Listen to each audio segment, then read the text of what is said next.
दोस्तों, इंग्लैंड की सड़कों के ऊपर इस समय जो नज़ारा दिखाई दे रहा है उसने पूरे ही दुनिया का ध्यान अपनी ओर खींच लिया है, क्योंकि हज़ारों नहीं बल्कि लाखों लोग सरकार के ख़िलाफ़ सड़कों के ऊपर उतर आए हैं, जिसकी वीडियो क्लिप्स पहले हम देखते हैं और फिर इसकी सच्चाई भी जानते हैं।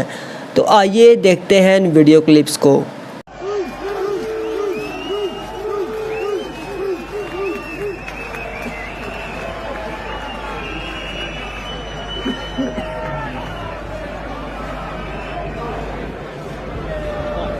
Yes, sir. No, you're all right, bruv. You're going viral now. Hey, yeah. Hey. 10 minutes sit down.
You're going to tell me it's a civil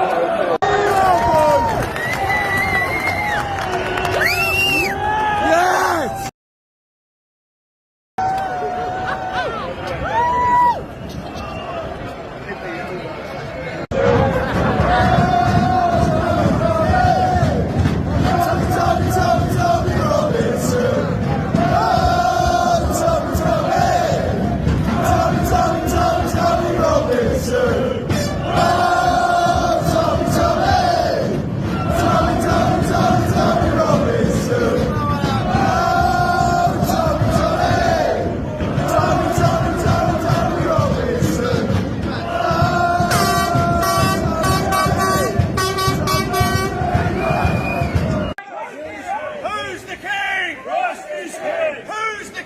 Christ is King! Who's the King? Christ is King! Who's the King? Christ is King! Who's the King? Christ is King! Who's the King? Christ is King! Who's the King? Christ is King! Who's the King? Christ is King! Who's the King? Christ is King! Who's the King? Christ is King! Who's the King? Christ is King! Who's the King? Christ is King! Who's the King of Britain? Christ! King of Britain! Who's the King of Saudi Arabia? Christ! Who's the King of Egypt? Christ is King of Egypt! Who's the King of Colombia? Christ is King of Colombia! Who's the King of America? Christ is King of America! Who's the King of Russia? Christ is King of Russia! Who's the King of China? Christ is King of China! Who's the King of Bolivia? Christ is King! Who's the King? Christ is King! Who's the King? Christ is King! Who's the King? Christ is King! Who's the King? Christ is King! Who's the King? Christ is King! In the name of the Father and of the Son and of the Holy Spirit. Amen. तो दोस्तों, अब इन video clips को देखने के बाद ये सवाल उठता है कि आखिर इंग्लैंड यानी कि यूके में इतना बड़ा जन सैलाब सड़कों के ऊपर क्यों उतरा, जिसमें ज़्यादातर वहाँ के क्रिश्चियन नागरिक लोग शामिल हैं।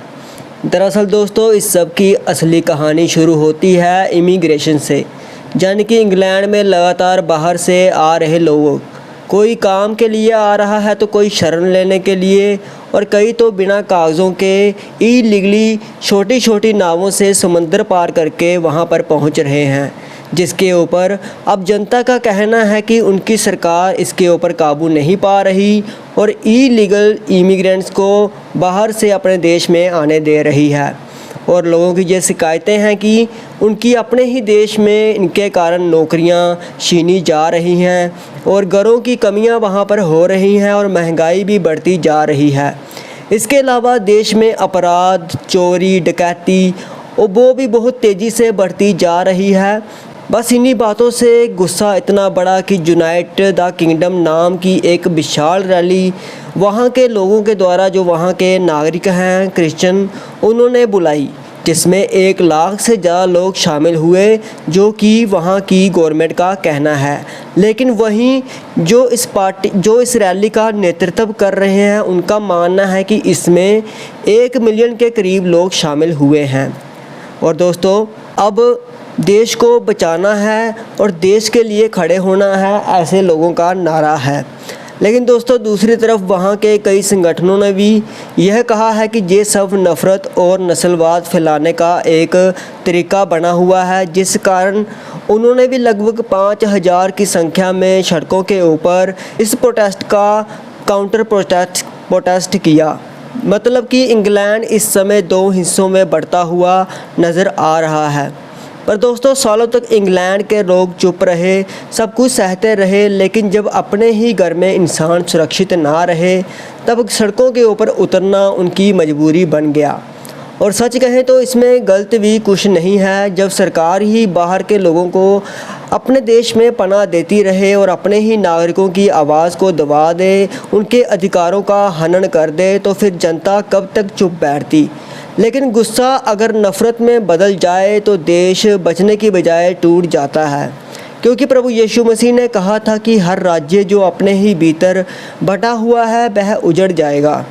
इसलिए अपने अधिकारों के लिए लड़ो, आवाज़ उठाओ और अपने देश की सुरक्षा करो, लेकिन हिंसा से नहीं, बल्कि मसीह की सच्चाई और न्याय के साथ। और दोस्तों, यहाँ सरकार को भी समझना होगा कि इलीगली लोगों का देश में इस तरह से घुसना, इस तरह से एंटर करना देश के लिए एक बहुत बड़ा ख़तरा बन सकता है। इसलिए इसके ऊपर जल्द से जल्द एक्शन लेना चाहिए, ना कि उनका साथ देना चाहिए। और इसका फ़ायदा कोई बाहरी ताकत भी उठा सकती है, जिससे इस रैली को हिंसक रूप भी दिया जा सकता है। बाकी आपकी इसके ऊपर क्या राय है, आप हमें कमेंट सेक्शन में ज़रूर बताएं। परमेश्वर आप सभी को आशीष दे।